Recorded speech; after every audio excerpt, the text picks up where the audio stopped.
Assalamualaikum warahmatullahi wabarakatuh. Nama saya Nurul Nuha binti Muhammad Sabri, bernombor metrik D202211042445.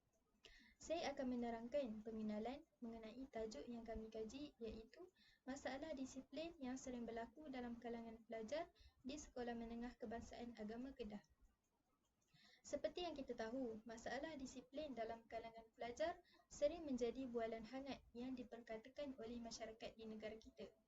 Antara contoh masalah disiplin yang sering dilakukan oleh para pelajar ialah buli, rokok, kecurian, kontes sekolah dan sebagainya. Secara umumnya, disiplin merujuk kepada cara berfikir yang tersusun dan membawa kepada sifat rasional serta keyakinan diri. Menurut laporan Jawatankuasa Kabinet mengenai pelaksanaan dasar pendidikan, disiplin ditakdirkan sebagai kesanggupan seseorang dalam mematuhi undang-undang, bekerja mengikut tata tertib, menghormati hak individu, mengamalkan tingkah laku yang baik dan membantu antara satu sama lain. Manakala, mengikut E-Ahmeng 1990, disiplin bermaksud yang dipersetujui oleh sesuatu kelompok masyarakat bagi mewujudkan tingkah laku yang baik demi kesempurnaan masyarakat itu sendiri.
Antara faktor utama yang menyebabkan masalah disiplin sering berlaku adalah disebabkan individu itu sendiri.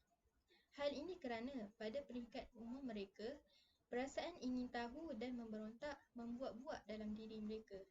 Mereka ingin mencuba sesuatu perkara yang baru demi memuaskan kehendak mereka itu sendiri.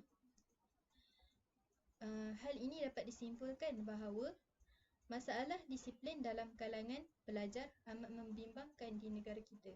Justru, kita seharusnya bersama-sama berganding bahu dalam menangani masalah disiplin demi memastikan kesejahteraan dan dapat melahirkan generasi yang berakhlak mulia pada masa akan datang. Assalamualaikum warahmatullahi wabarakatuh. Nama saya Nur Batrisha Akhtari binti Rizwan yang bernamba metrik D202211042462. Saya akan membincangkan tentang objektif kajian. Yang pertama, kajian ini telah dilaksanakan secara amnya untuk mengenal pasti apakah masalah disiplin yang paling kerap berlaku di sekolah. Yang kedua, untuk mengetahui dengan lebih terperinci pada peringkat umur berapa pelajar melakukan kesalahan tersebut dan bagaimana prestasi mereka dalam pembelajaran. Yang ketiga, untuk menjelaskan faktor-faktor dan kesan-kesan yang akan berlaku kepada pelajar yang terlibat dalam masalah disiplin. Yang keempat, untuk menyatakan cara pihak sekolah mengatasi masalah disiplin pelajar di sekolah. Seterusnya, saya akan membincangkan tentang persoalan-persoalan dalam kajian.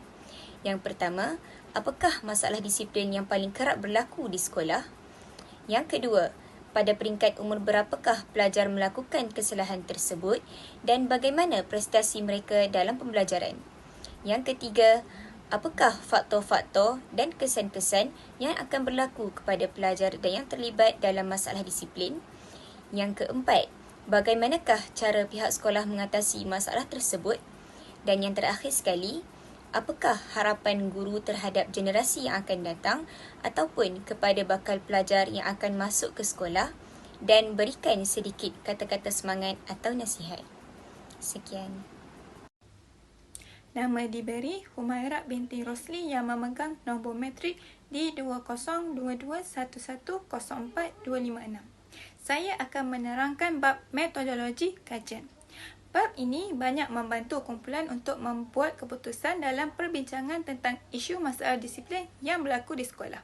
Reka bentuk kajian yang kami jalankan adalah berbentuk kaedah pengumpulan data kualitatif yang dikumpulkan melalui teknik seperti temu bual secara atas talian menggunakan platform Google Meet. Menurut Piau 2006 telah menyatakan bahawa perbualan dua hala yang bertujuan untuk mengumpul maklumat kajian melibatkan interaksi antara penemu bual dan responden.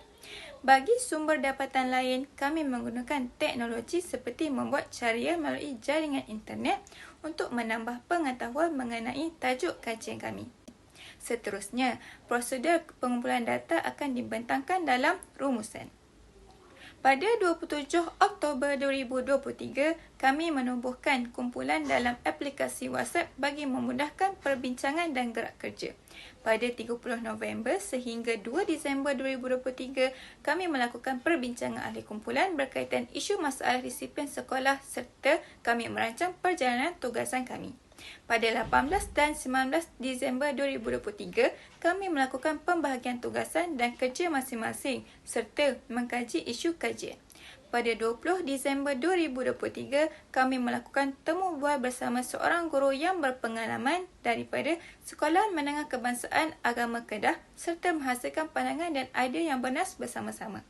Pada 21 hingga 23 Disember 2023, kami menganalisis, merekod semua data yang diperolehi dan menyiapkan artikel jurnal, seterusnya menghasilkan video pembentangan. Ini sahaja daripada saya. Sekian.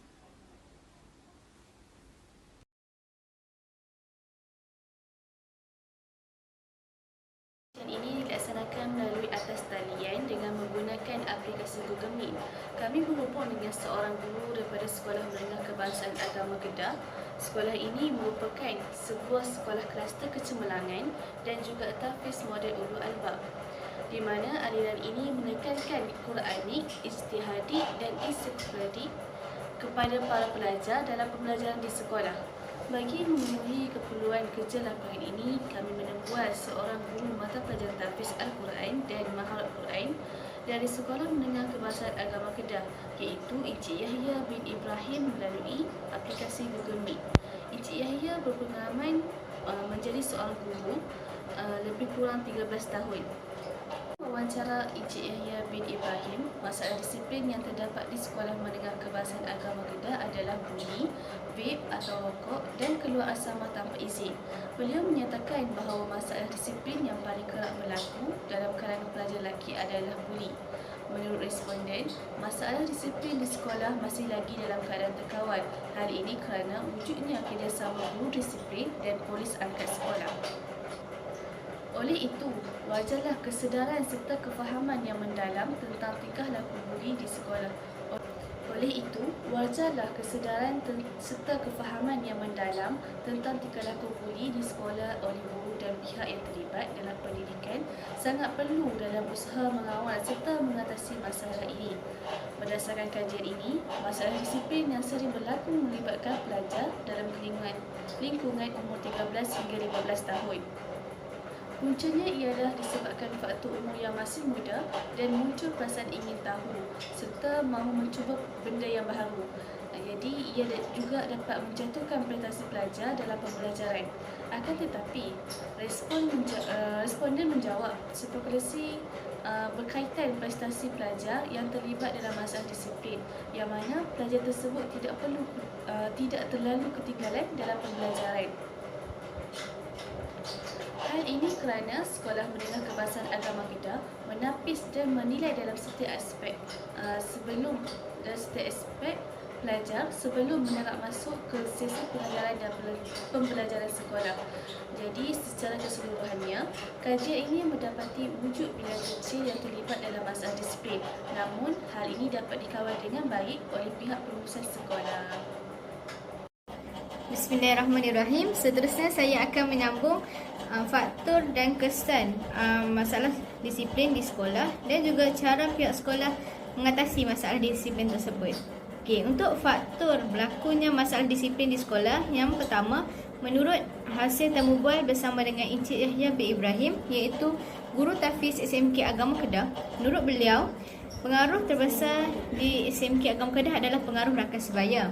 Hal ini disebabkan oleh kerana di sekolah Agama Kedah, tingkatan 1 sehingga tingkatan 5, mereka wajib untuk tinggal di asrama.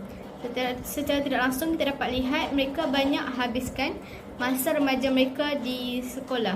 Jadi di situlah menyebabkan pengaruh rakan sebaya ni adalah faktor utama dalam berlakunya masalah disiplin, iaitu gejala buli. Okey. Untuk faktor yang kedua, menurut Encik Yahya Ibrahim, iaitu pengaruh media sosial. Kalau kita dapat lihat pada hari ini, pada zaman yang moden ini, pelbagai aksi ataupun video-video yang ganas tersebar di media sosial. Jadi secara tidak langsung, para pelajar ini mudah terikut dengan aksi tersebut. Ini juga menyumbang ke arah terjadinya gejala buli di sekolah. Kesan pula berlakunya masalah disiplin di sekolah adalah pertama, ibu bapa sendiri yang mendapat malu, iaitu ibu bapa mendapat malu disebabkan oleh masalah disiplin buruk yang dilakukan oleh anak mereka. Yang kedua, pihak sekolah akan memindahkan pelajar yang bermasalah ini ke sekolah lain atas beberapa faktor dan juga kebaikan untuk dua-dua pihak, sama ada baik pelajar itu sendiri ataupun pihak sekolah. Yang ketiga, pelajar ini akan digantung oleh sekolah untuk dalam beberapa tempoh. Mungkin ada yang digantung selama 2 minggu dan ada juga akan digantung lebih, mengikut berat masalah yang pelajar ini lakukan. Kemudian saya akan menyambung pula, iaitu cara bagaimana pihak sekolah ini mengatasi masalah disiplin yang dialami di sekolah. Yang pertama, pihak sekolah akan memanggil waris untuk ke sesi kaunseling, iaitu di mana pada sesi kaunseling tersebut pihak sekolah ini mengumpulkan waris, pelajar dan juga pihak atasan sekolah. Di situ mereka membincangkan bagaimana untuk menyelesaikan masalah disiplin tersebut untuk kemaslahatan kedua-dua pihak, itu baik waris dan juga pihak sekolah. Yang kedua, cara pihak sekolah mengatasi masalah disiplin tersebut adalah setiap sekolah mempunyai polis angkat. Oleh itu, pihak sekolah menyerahkan tindakan selebihnya ataupun tindakan sewajarnya kepada polis angkat ini. Polis angkat ini akan menghukum ataupun mengambil tindakan mengikut peraturan-peraturan yang telah ditetapkan. Okay. Kenapa polis angkat ini mengambil tindakan? Adalah untuk dijadikan iktibar kepada para pelajar lain supaya tidak mengikuti jejak langkah rakan mereka, iaitu gejala buli itu. Sekian itu saja dari saya. Berdasarkan wawancara tersebut, teori yang digunakan adalah teori psikososial. Menurut Eric Edison bahawa setiap daripada individu itu mempunyai 8 peringkat perkembangan, yang mana setiap perkembangan tersebut digambarkan dengan pelbagai krisis psikologikal dan individu tersebut sewajarnya menyelesaikannya terlebih dahulu. Oleh hal yang demikian, krisis identiti keremajaan itu sangat penting. Sekiranya remaja tersebut gagal dalam suatu pembentukan identitinya, maka akan wujudnya kekeliruan yang mana remaja itu tidak dapat bezakan suatu perkara yang baik maupun buruk. Kesannya, wujudnya pelbagai tingkah laku negatif seperti merokok, vandalisme, konten sekolah, buli dan sebagainya. Di sini saya akan memasukkan tahap-tahap perkembangan psikologi, iaitu tahap pertama anggaran umur bayi sehingga 18 bulan, yang mana krisis psikososialnya adalah kepercayaan lawan ketidakkepercayaan, yang mana pada tahap ini sekiranya bayi tersebut mendapat penjagaan yang baik, maka akan wujud perasaan percaya. Sekiranya bayi itu tidak mendapat penjagaan yang baik, maka akan timbulnya perasaan tidak percaya. Seterusnya, pada tahap kedua, anggaran umur 18 bulan sehingga 3 tahun, iaitu krisis psikososialnya adalah kebolehan mandiri lawan malu dan ragu, iaitu mereka lebih gemar untuk membuat sesuatu perkara tanpa bergantung kepada orang lain. Manakala pada tahap ketiga, anggaran umur 3 tahun sehingga 6 tahun, iaitu inisiatif lawan rasa bersalah, Iaitu, pada tahap ini, kanak-kanak mula berinteraksi dengan persekitaran, iaitu mereka cuba untuk melakukan pekerjaan yang dilakukan oleh orang dewasa seperti sapu sampah, pakai tudung dan sebagainya. Manakala pada tahap keempat pula pada umur 6 sehingga 12 tahun adalah krisis psikososialnya adalah berdaya saing lawan rendah diri, iaitu kanak-kanak pada tahap itu mudah rasa cemburu dengan pencapaian dan kebolehan orang lain. Dan pada tahap kelima iaitu umur 12 hingga 18 tahun, krisis psikososialnya adalah identiti lawan kekeliruan identiti, iaitu pada peringkat ini remaja sebolehnya berjaya dalam mencari identiti mereka, terutama dalam bidang pekerjaan, peranan jantina, agama dan sebagainya.